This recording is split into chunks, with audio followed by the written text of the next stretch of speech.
The day could be today that your career is over. Now what do you do? I said, I better get to work. Rest at the end, not in the middle. And that's something I always live by. I'm not gonna rest, I'm gonna keep on pushing now. There are a lot of answers that I don't have, even questions that I don't have. But I'm just gonna keep going. I'm just gonna keep going, and I'll figure these things out as you go, right? And you just continue to build that way. So I try to live by that all the time. Have a dream, sacrifice for it, and never ever rest in the middle. And I came into the NBA, I was like, man, these dudes really don't work that hard. One of the things I would do is, while everybody would be at the cafeteria work, eating and doing all sort of stuff, I just go back to the gym. How can I show you that, no, I have the edge? Well, you do it through training, right? So when I get up in the morning, my daughter goes with me. 4 a.m.? 4 a.m. My 15-year-old goes with me. She goes with me before school, and it becomes a daddy-daughter thing. That's cool. Through that process, she understands the value of hard work. And so it's through those behaviors is where I find the motivation to do it. I think the definition of greatness is to inspire the people next to you. I think that's what greatness is or should be. It's not something that lives and dies with one person. It's how can you inspire a person to then in turn inspire another person, that then inspires another person. And that's how you create something that I think lasts forever. It's not sit around and it's all happy-go-lucky type of thing. If you're a leader, your job is to get the best out of it. You gotta deal with it, face it, learn from it. It's exciting when you win, it's exciting when you lose, because the process should be exactly the same. But the hardest thing is to face that stuff. But what if today is the day that's it? Now what do you do?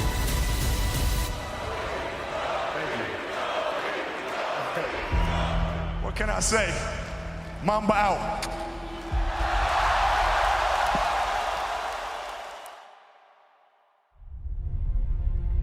My parents were great. Growing up, they instilled in me the importance of imagination, of curiosity, and understanding that, okay, if you want to accomplish something, I'm not just going to sit here and say, yes, you can do whatever you want. Yes, you can, but you have to also put in the work to get there, right? So they taught me that at a really early age, man. And when you grow up as a kid thinking that the world is your oyster, all things are possible if you put in the work to do it, you grow up having that fundamental belief. Who was more influential for you, your father or mother? Both were influential at different points. Yeah. Right. My mom was there on a daily basis. My father was really influential at a really critical time where I had a summer where I played basketball when I was like 10 or 11 years old. And here I come playing and I don't score 1 point the entire summer. Not one. You didn't score once? Not one. Were you in the game? I was in the game. How'd you not score? Because I was terrible. Not a free throw, nothing. Not a lucky shot, not a breakaway layup, 0 points. And I remember crying about it and being upset about it. My father just gave me a hug and said, listen, whether you score 0 or score 60, I'm gonna love you no matter what. Wow. Now that is the most important thing that you can say to your child. Because from there, I was like, okay, that gives me all the confidence in the world to fail. I have the security there. But to hell with that, I'm scoring 60. Let's go. Right. And from there, I just went to work. I stayed with it. I kept practicing. I think that's when the idea of understanding a long-term view became important. Because I wasn't going to catch these kids in a week. I wasn't going to catch them in a year. Right. So that's when I sat down and said, okay, this is going to take some thought. Right. What do I want to work on first? All right, shooting. All right, let's knock this out. Let's focus on this. Half a year, 6 months, do nothing but shoot. Right. After that, all right, creating your own shot. And you focus. So I started creating a menu of things. When I came back the next summer, I was a little bit better. And then 14 came around, back half of 13, 14 years old, and then I was just killing everyone. And it happened in 2 years, and I wasn't expecting it to happen in 2 years, but it did, because what I had to do was work on the basics and the fundamentals. But they relied on their athleticism and their natural ability. And because I stick to the fundamentals, it just caught up to me. And then my body, my knees stopped hurting, I grew into my frame. And then your athleticism once you have the fundamentals, Exactly. the hard work, the mindset, and you tack on the athleticism, it's game over. Then it was game over. Wow.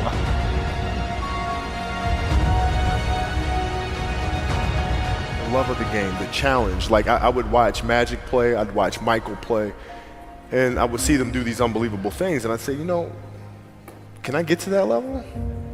I don't know, but let's find out. Let's find out.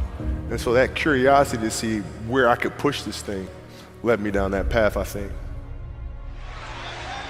With the 13th pick in the 1996 NBA Draft, the Charlotte Hornets select Kobe Bryant from Lower Merion High School in Pennsylvania. Greatness lies ahead for this young man. Well, I learned that you have to work hard and you have to approach the game with a serious mindset. There was a stretch in 03 where Shaq was out with an injury. And Phil called me up to his office and said, okay, we need you to really turn on the afterburners and start scoring the ball if we have to win. So I did, and I wound up scoring, I think it was 9 straight games for 40 plus points. 9 straight. 9 straight games. And then Shaq comes back, second to last game of that. And then Phil calls me up to his office and says, Cole, okay, I need you to dial it back. I'm like, why? Like, we're winning. I don't understand. It's because our goal is to win a championship. But if you continue to do this, we'll lose Shaq. We'll lose him. His motivation, his excitement. What triggers him, right? So I need you to pull back so we can pull Shaq forward for June. Wow. I mean, that was the big challenge, is you move from, being the single dominant player to understanding, okay, I have to help these other guys. How do I lift everyone else up? It's tough. It's more like you put yourself to the side and you put yourself in their shoes and understand what they're feeling. And then you have to make certain decisions of, okay, what buttons do I need to push for this player to get them to the next level? So it's not sit around and it's all happy-go-lucky type.